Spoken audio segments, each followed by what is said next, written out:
ওই সময় মাঝে মধ্যে আওয়াজ টাওয়াজ দিয়ে থাকে। এগুলা তারা চেষ্টা করছে বাংলাদেশে কোনো অস্থিরতা সৃষ্টি করা যায় কিনা। এগুলা বাংলাদেশের মানুষ কখনো গ্রহণ করবে না। যারা গণহত্যা এবং মানবতা বিরোধী অপরাধের দায়ে দায়ী, যে জন্য তাদের কোনো অনুশোচনা নাই, বাংলাদেশের মানুষের সামনে ক্ষমা প্রার্থনা করে নাই, তাদের কোনো রাজনীতি বাংলাদেশের মানুষ এলাও করবে না কখনো।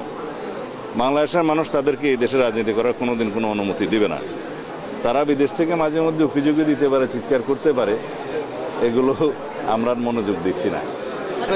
সেনাবাহিনীর পক্ষ থেকে ক্যাম্প স্থাপন করা হবে যাতে এই সমস্ত অপহরণ ইত্যাদির এই সমস্ত অপরাধ যেন দমন করা যায়। উনি জিওসি সাহেব পরীক্ষা করে দেখবেন, আমরা তাকে অনুরোধ করেছি এবং সরকারি পর্যায়ে সেনাবাহিনীকে আমরা অনুরোধ করব সেই সমস্ত জায়গায় ক্যাম্প স্থাপন করলে এই যে অপহরণের মতো ঘৃণিত অপরাধগুলো দমন করা যাবে বা হ্রাস করা যাবে।